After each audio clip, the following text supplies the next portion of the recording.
Bonjour à tous. Aujourd'hui, nous allons vous présenter notre exposé sur le thème politique et droit pénal. Nous avons tous entendu parler d'immunité parlementaire et d'élus déclarés inéligibles. Mais que se cache-t-il vraiment derrière ces notions?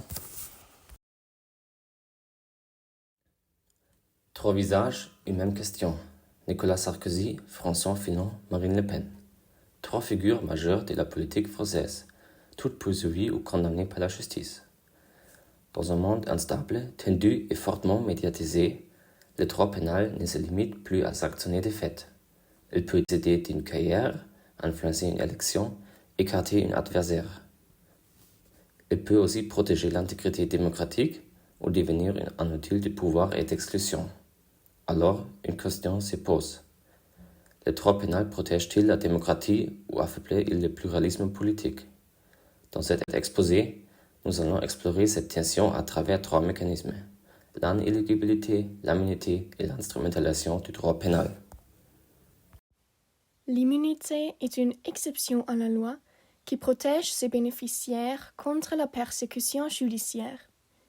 Il y a des formes différentes de l'immunité, par exemple celle des États étrangers et leurs représentants. Mais nous intéresse l'immunité parlementaire qu'on trouve dans l'article 26 de la Constitution. Ces trois alinéas contiennent deux principes, l'irresponsabilité et l'inviolabilité. Regardons le premier alinéa. On y trouve le principe d'irresponsabilité qui interdit la poursuite judiciaire des parlementaires, députés ou sénateurs, à cause des actes accomplis dans le cadre de leur mandat parlementaire, par exemple leur vote ou opinion. L'irresponsabilité est du caractère perpétuel. Cela veut dire qu'elle s'applique aux actes accomplis durant le mandat, même après la fin de celui-ci. Elle est aussi permanente et s'applique toute l'année, même pendant l'intercession en été, quand les assemblées ne siègent pas. En plus, elle est absolue, c'est-à-dire que personne ne la peut lever. Si l'irresponsabilité offre protection en droit pénal et civil, l'inviolabilité s'applique seulement en droit pénal. Le deuxième alinéa règle qu'il faut l'autorisation d'une chambre parlementaire, l'Assemblée nationale s'il s'agit d'un député, le Sénat pour un sénateur, pour effectuer une action qui restreint la liberté du parlementaire. Il y a une exception si on trouve un parlementaire en train de commettre un délit ou s'il est déjà condamné définitivement.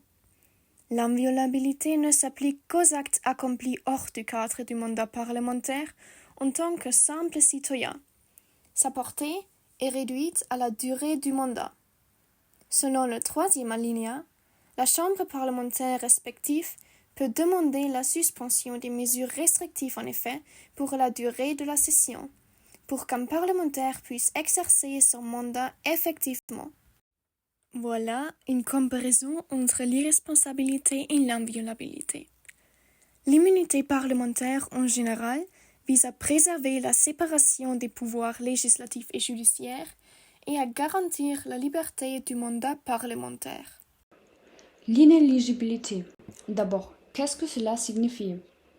L'inéligibilité désigne l'interdiction pour une personne de se présenter à une élection. Elle peut découler d'une cumulation de fonctions incompatibles, d'une condamnation pénale ou d'irrégularité de campagne.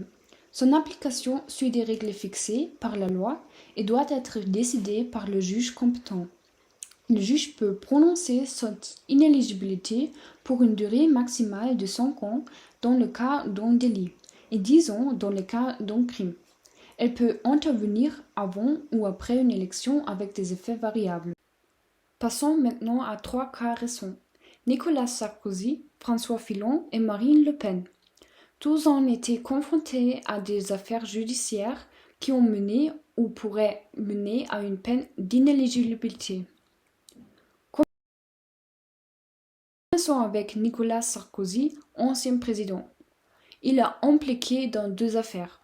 Dans l'affaire des écoutes, il a été condamné à 3 ans de prison, dont 1 an ferme sous bracelet électronique et 3 ans d'inéligibilité pour corruption. L'inéligibilité suit la suspension des droits civiques, prévue à l'article 131-26 du Code pénal. Dans l'affaire du financement libyen, le parquet a requis 5 ans d'inéligibilité. On lui reproche d'avoir reçu de l'argent de la Libye pour financer sa campagne. Passons maintenant à François Fillon, ancien Premier ministre. Il a été condamné pour l'affaire des emplois fictifs. Il avait embauché sa femme et ses enfants comme assistants parlementaires, sans travail réel. Il a reçu 10 ans d'inéligibilité et d'une amende de 375 000 euros. En 2022, sa peine de prison a été réduite à 4 ans, mais l'inéligibilité reste très lourde. Fillon a dit que c'était une blessure morale et que 10 ans, c'est comme une condamnation à vie. À 71 ans, cette peine est pour lui particulièrement lourde. Enfin, parlons de Marine Le Pen, actuelle députée. Elle a été condamnée à 4 ans de prison et 5 ans d'inéligibilité pour détournement de fonds publics. Le scandale concerne les assistants parlementaires européens du Rassemblement national. Ce cas est particulièrement sensible car certains disent que ce n'est plus une décision de justice, mais une décision politique. Aujourd'hui, l'inéligibilité devient un sujet très polémique, surtout en période électorale. Bonjour à tous. Je vais continuer avec la présentation l'instrumentalisation du droit et la politique. Cela veut dire utiliser la loi ou les institutions pour être certains groupes ou personnes, et pas pour tout le monde. C'est un vrai problème pour la démocratie. L'instrumentalisation. L'instrumentalisation, c'est quand on utilise les droits ou les institutions d'une manière qui n'est pas juste. Parfois, c'est très visible, parfois, ce n'est plus caché. Cela existe dans beaucoup de domaines politiques.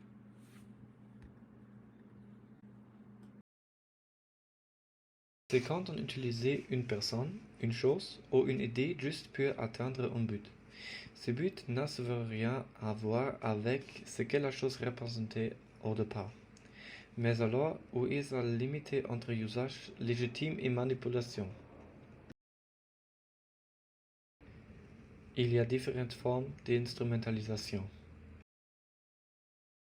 L'instrumentalisation de la législation, c'est quand les lois sont utilisées pour garder les pouvoirs. Par exemple, les lois d'urgence peuvent être adoptées sans débat public. Est-ce encore du droit ou déjà un outil politique? L'instrumentalisation des poursuites pénales signifie que la justice pénale est utilisée contre les opposants politiques. Les accusations servent alors des moyens de pression pour affaiblir ou faire taire. La justice reste-t-elle indépendante dans ça? Et de la rhétorique politique, c'est quand les faits sont déformés pour influencer l'opinion. On utilise souvent pour mobiliser les partisans. Peut-on encore parler d'une débat démocratique honnête? L'instrumentalisation des institutions signifie qu'on utilise des organes comme le Bundesrat ou la Cour constitutionnelle pour des objectifs politiques partisans. Ils ne servent plus l'intérêt général, mais des stratégies de pouvoir. Que reste-t-il alors de la séparation des pouvoirs? Et en contexte théorique d'instrumentalisation, le droit est toujours un outil d'un pouvoir politique. Mais entre usage légitime et abus, les frontières sont fines. L'instrumentalisation devient un moyen stratégique pour imposer des choix politiques. Mais quel est l'impact sur l'état des droits et la démocratie? L'instrumentalisation devient visible dans des exemples concrets. Des cours constitutionnels peuvent être utilisés pour légitimer des décisions politiques et des procédures judiciaire ciblant parfois des opposants ou des journalistes critiques. Parfois, des lois dangereuses sont adoptées en période de crise sans débat parlementaire suffisant. Cela montre une instrumentalisation de la législation sans contrôle démocratique. De plus, les médias peuvent être utilisés pour diffuser de la propagande politique et de déformer des faits. L'instrumentation met en danger l'état des droits et de la démocratie en déformation les processus politiques. Elle conduit aussi à un abus des institutions et du système juridique. Pour y remédier, il faut renforcer l'indépendance de la justice, assurer la transparence des lois, promouvoir et l'éducation politique et encourager la coopération internationale. L'instrumentalisation est un phénomène complexe qui menace l'état des droits et la démocratie. Elle exige vigilance et esprit critique de la part de tous. Il faut renforcer l'institution, indépendance, de la transparence et encourager la recherche ainsi que le débat public. À travers la négligence, l'immunité et l'instrumentalisation, nous avons examiné 3 mécanismes différents qui posent pourtant une même tension, celle entre la politique et la justice. Chaque utile pour protéger, mais aussi exclure, bloquer, manipuler. Ce n'est donc pas les 3 qui dérivent, mais l'usage qu'on en fait. L'équilibre entre responsabilité politique et impartialité juridique est fragile et essentiel. Dans un monde où tout va vite et se polarise, la démocratie ne se défend pas toute seule. Elle dépend de ceux qui le comprennent et ceux qui choisissent de le faire vivre.